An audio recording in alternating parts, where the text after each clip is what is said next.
ഞാൻ ചോദ്യം അങ്ങോട്ട് ചോദിച്ചോട്ടെ. ഈ സ്ത്രീകൾക്ക് പുരുഷന്മാരെ കുറ്റം പറയുന്ന സ്ത്രീകളുടെ വീട്ടിലും പുരുഷന്മാരുണ്ട്. അവരുടെ വീട്ടിൽ അവരുടെ അച്ഛനോ അല്ലെങ്കിൽ അവരുടെ സഹോദരനോ ഭർത്താവിനോ അല്ലെങ്കിൽ അവരുടെ സുഹൃത്തിന് ഇതേപോലെ ഒരു വ്യാജ പരാതി വരികയാണെങ്കിൽ ഇവരെന്ത് ചെയ്യും? ഉത്തരം പറ. അപ്പുറത്ത് നിൽക്കുന്ന സ്ത്രീകളെ സപ്പോർട്ട് ചെയ്യും. അങ്ങനെ ഞാൻ പറഞ്ഞു കഴിയട്ടെ പ്ലീസ്. നിങ്ങൾ സംസാരിച്ചപ്പോ ഞാൻ ആരെ എതിർക്കാൻ വന്നിട്ടില്ല. ഇപ്പൊ ഒരു ഫാഷനാണ്. കാരണം 4-5 പ്രാവശ്യം ഒരാൾ എങ്ങനെ 9 പ്രാവശ്യമൊക്കെ പീഡിപ്പിക്കാൻ പറ്റും? ഒന്ന് പറഞ്ഞു നോക്ക്. ഇതിപ്പോ ഒരു ഫാഷനാണ്. ഇവര് രണ്ടുപേരും, ഒരു പുരുഷൻ ഒരു സ്ത്രീയെ റൂമിൽ കയറ്റുകയാണെങ്കിൽ മസാല ദോശയും കുർബാനയും ചൊല്ലാനല്ലല്ലോ. ഇപ്പൊ പറയാണ് ഇവിടെ ഇരിക്കുന്ന ഏതെങ്കിലും ഒരു പയ്യൻ ഇപ്പൊ പ്രശസ്തനല്ലായിരിക്കും. അവന് ചിലപ്പോൾ നാളെ ഒരു ലവ് ആണും, ചിലപ്പോൾ അവൾ വിട്ടിട്ട് പോവും. അടുത്ത പ്രാവശ്യം അവനൊരു ലവ് ആണും, എന്തെങ്കിലും കാരണം കൊണ്ട് വിട്ടു. ഒരു 7-8 വർഷം കഴിയുമ്പോൾ അവൻ സൊസൈറ്റിയിൽ വലിയൊരു പ്രശസ്തനാവുകയാണ്. അപ്പൊ ഈ പറഞ്ഞ 10-20 വർഷം കഴിഞ്ഞവര് എന്നെ പീഡിപ്പിച്ചു എന്ന് പറഞ്ഞുകൊണ്ട് വരും. അതാണ് ഇന്നത്തെ കാലഘട്ടത്തിൽ കാണുന്ന ഒരു ഫാഷൻ. വ്യക്തിയുടെ അഭിപ്രായങ്ങളോട് 100% ഞാൻ യോജിക്കുന്നു. എങ്കിലും ഒരു വ്യാജ പരാതി കൊണ്ടു കൊടുത്താൽ, സ്ത്രീപീഡന പരാതി കൊണ്ടു കൊടുത്താൽ ഇവിടുത്തെ നിയമ സംവിധാനങ്ങൾ അയാൾക്കെതിരെ ഉടനടി കേസെടുക്കുന്നത് താങ്കളോട് ആരാണ് പറഞ്ഞത്? എനിക്ക് തോന്നുന്നു വിനീത എഴുത്തുകാരിയുടെ ആയതുകൊണ്ട് ഒരു സങ്കല്പ ലോകത്താന്ന് തോന്നുന്നു. ഇങ്ങനെ മിണ്ടാൻ പറ്റാതെ നിൽക്കുന്നതിന് ഞങ്ങളുടെ നാട്ടിൽ എന്താ പറയാന്നറിയോ? അണ്ണാക്കിലെ പിരിവെട്ടി. 1 മണിക്കൂർ കൊണ്ട് FIR ഇട്ടിട്ടുണ്ട്. ഒറ്റ മണിക്കൂർ കൊണ്ട്. നിങ്ങൾ കരുതുന്നല്ല, ഒരു പോലീസ് സ്റ്റേഷനിലേക്ക് ഒരു SHOയുടെ വിശാലം നടത്തിയത് അവര് FIR ഇടും. നിന്നോടൊന്നും പറഞ്ഞിട്ട് കാര്യമില്ല. നോ ഇൻഫർമേഷൻ, വിവരമില്ല. ഒരു ഞായറാഴ്ച നവംബർ 30-ന് പോലീസുകാർ വീട്ടിൽ നിന്ന് വന്ന് എന്റെ അമ്മയുടെയും ഭാര്യയുടെയും 2 കുട്ടികളുടെയും മുമ്പിൽ വെച്ച് അറസ്റ്റ് ചെയ്യാൻ നോട്ടീസ് തന്നിട്ടില്ല.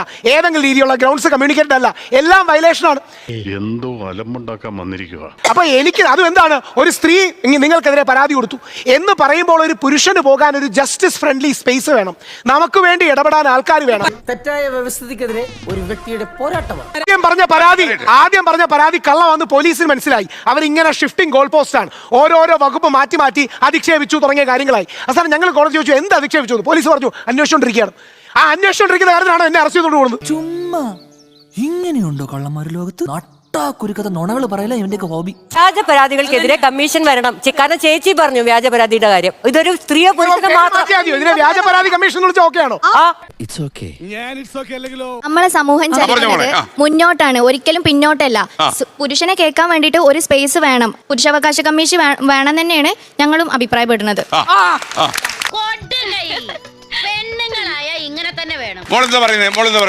ഇക്വാലിറ്റി തന്നെയാണ് വേണ്ടത്. അപ്പോ സ്ത്രീകൾക്ക് ഒരു സ്ഥലം ഉള്ളതുപോലെ തന്നെ പുരുഷന്മാർക്കും എല്ലാ കാര്യങ്ങളും സംസാരിക്കാനും ഇതാക്കാനും ഒരു സ്ഥലം വേണം. ഇപ്പൊ ഇവിടെ പറഞ്ഞ പോലെ തന്നെ എനിക്കും പുരുഷാവകാശം വരണം എന്ന് തന്നെയാണ് ആഗ്രഹം. കാരണം എന്താണെന്ന് വെച്ച് കഴിഞ്ഞാൽ സ്ത്രീകൾക്ക് അവകാശമുള്ള പോലെ തുല്യമായിട്ട് തന്നെ പുരുഷന്മാർക്കും അവകാശമുണ്ട്.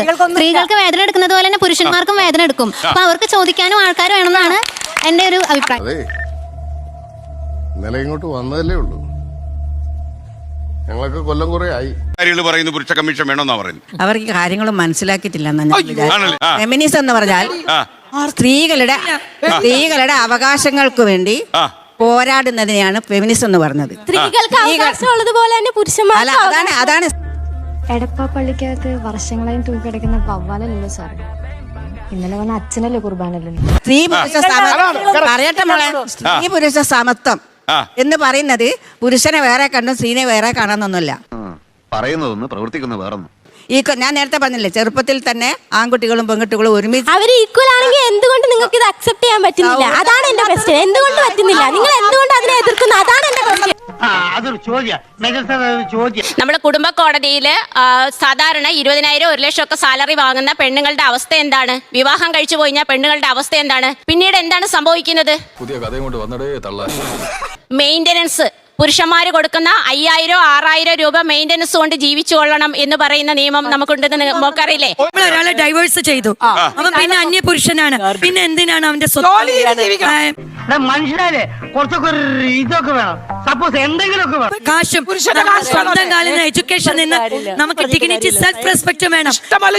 നിന്ന് കാണിച്ചു കൊടുക്കണം. അല്ലാതെ നമുക്ക് വേണ്ടാത്ത കാശ് വാങ്ങിച്ച പെണ്ണ് വേറെ രീതിയിലാവും.